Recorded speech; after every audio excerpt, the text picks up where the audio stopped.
Are you involved in a crazy relationship? Maybe your relationship feels toxic or feels frustrating, and you're just like, I don't really know what to do. Maybe you've started to research or you've started to look, or something that's brought you to this channel that's been like, I think I might be dealing with a narcissist. I might be dealing with someone who has narcissistic traits or tendencies, or however you want to label it. At the end of the day, toxic is toxic, abuse is abuse, and when it comes down to it, you need to make sure that you're protecting yourself, that you're being safe, and that you're working on your healing, growth, and change, because no one else is going to do that for you. I hope even today, just finding this video, it might give you an idea about narcissism and also like help you in your journey. The thing I want to talk to you today is how to deal with a narcissist. If you guys are new here, I'm a narcissist.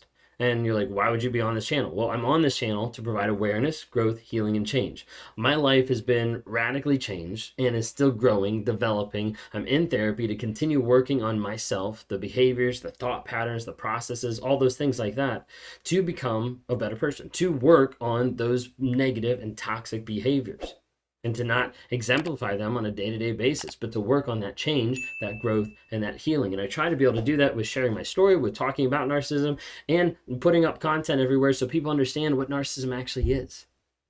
And as I work with people on one-on-one and in coaching and in events and things like that, is to try to help people grow, heal, and change through breaking out of a trauma bond, through getting through the rumination and the addictive cycle that keeps you stuck and going back to the narcissist, of getting to the place of developing good boundaries that establish you of where you're going, your vision, your values, of who you need to be, of living with intention, with the mindset that's going to transform your life and your heart so that you're able to live free from that toxic behavior and from that toxic person. We do this in a couple different ways, whether that's one-on-one coaching. You can reach out to rawmotivations.com. You can follow on any of the platforms, TikTok, Instagram, Facebook, YouTube, Amazon Music, Apple Podcasts, Spotify. We're all over the place. Just look up Raw Motivations. We'd love to have you interact with more of a community. There is a community already out there that we've developed, and we're still trying to work on continuing to grow and put a lot of effort into it to help people heal, grow, and change, and that's the NARC app.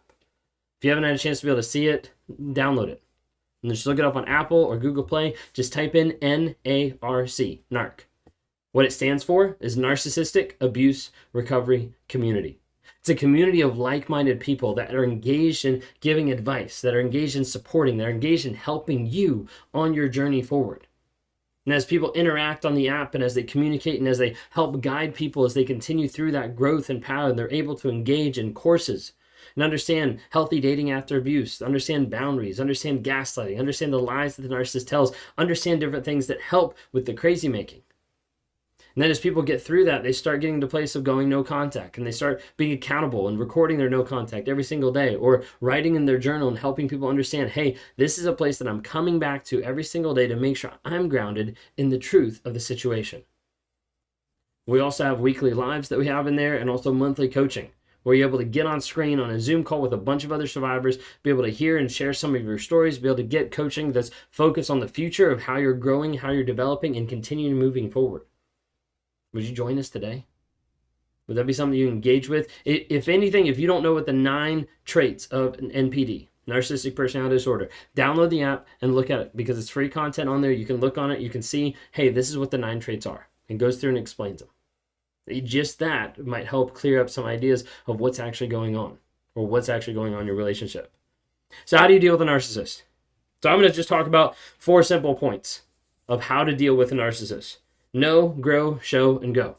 Okay? So first thing you have to do is you have to know. You have to understand what you're dealing with, because again, a lot of people don't understand what you're dealing with. As you open up the door of learning about narcissism and the idea of what is actually out there, or who is actually out there, or what am I actually dealing with, it's almost like you unscrew the fire hydrant and you just start drinking from the fire hydrant. It's overwhelming. It's crazy. It's like a ton of stuff, and you're like, I did not understand that all this stuff actually was out there. And it starts to be like, how does this even make sense? Like, the same aspects of my narcissist are the same aspects of the narcissist in Germany, in Australia, in Hawaii, in the US, in Canada, everywhere. How is it all the same? And as you start to realize and learn and understand more of like the core of narcissism, the shame, the avoidance, the guilt, the rejection, all different types of things that prompts some of these behaviors and mechanisms that are unhealthy and that are toxic and a lot of times very abusive, you start to realize more and more that you're not crazy. that the stuff that you've gone through has brought you to this place where it feels like you're crazy. It feels like you're insane at times. When you look back on the past and you're like, I can't remember. I don't know. Was that actually real? Was that not real? Was that me? Was that them? The first step is to know. And get into places where you can learn and where you can understand a lot of things. Whether that's coaching, whether that's therapy, whether that's courses, whether it's on whatever platform, just help understand and know. And know first off that first aspect of like drinking from a fire hydrant, that's okay. It will pass. It won't be forever. It feels like in the moment of like, I can't do this forever. Like we get that, and you're not going to do that forever. But being able to consume and understand a lot of that knowledge is huge in your healing and in your journey of understanding the truth of the situation, of the truth of the other person, of the truth of what actually happened. So first step is dive in, like learn, understand, know, courses, coaching, therapy, whatever it is, find out and know what you're dealing with. The second thing is grow. Grow in your resilience of who you actually are. Grow in not just what you know, but how you're applying that to your own life. Because the majority of time when you're with a narcissist, you don't have a chance to be able to grow or develop yourself. The only thing you have a chance for is to just continue existing, to continue life, like hoping it'll get better, hoping that there'll be a future, hoping that this person will stop being the person that they are. But the more and more you're with them, the more and more you realize the person they were never even existed. Grow in your self-worth and who you are apart from what you do, and who you are apart from who you're with, of who you are apart from anything else. What makes up you? So many times we get confused about what our worth is based on or what our worth is built on. And people are like, I don't feel like I'm worth it because of this person and how they treated me. Well, that person has a skewed sense of worth because what they did to you is not worth or respectful or caring. But so often we want to attribute our worth based on external validation. And so it's learning about self-worth. It's learning how to build up your self-confidence. And it's learning, how am I going to develop confidence today? Okay, it's by setting an intention, setting a goal, reaching it, and doing the same thing again, understanding, wow, I can actually accomplish things. Like, I'm not that person that the narcissist made me out to be. I'm not that incapable person that my abuser said that I was. I'm not all these things. I can actually be confident. And when you start living with confidence, when you start living with the idea of being congruent of where you're going and what you're doing and having those two things align, then that's when you start to learn and grow so much more. But the first thing you have to know, the second thing is you have to grow. The third thing is you have to show. You have to show that growth. You have to demonstrate. You have to put it in practice. It's not enough just to know the head knowledge, to grow yourself, but then you have to actually do something about it. Typically what we see in a narcissistic relationship is you have to grow and you have to show that by establishing boundaries. Now those boundaries are for you. They're not for the narcissist. They're not for anybody else. A boundary is for you. And you're like, why would I need a boundary? Because a boundary is protection. The narcissist will think that a boundary being set up or a boundary being established is prison and is trying to keep them a certain way. But a healthy person in a healthy relationship, a boundary is actually protection, protecting the things that you love, protecting the emotions, the heart, the idea that, hey, I do have that self-worth, that self-confidence, like this is who I am, and I'm not letting someone else take that away. You see, boundaries are the proof of your change and of your growth, not of the narcissist, of you. Of how am I growing? How am I changing? I'm establishing boundaries that actually have a level and a limit that says, hey, this is the highest amount of shit that I'm going to tolerate from you. Like, I'm not going to tolerate you screaming at me. I'm not going to tolerate you abusing me. I'm not going to tolerate X, Y, and Z. Oftentimes, they don't respect. They won't respect your boundaries. And that gives you a clear and a quick idea of, hey, this person doesn't care about me and they're not invested in themselves and they're not invested in me. So oftentimes you have to go to the place where you're doing a gray rocking method.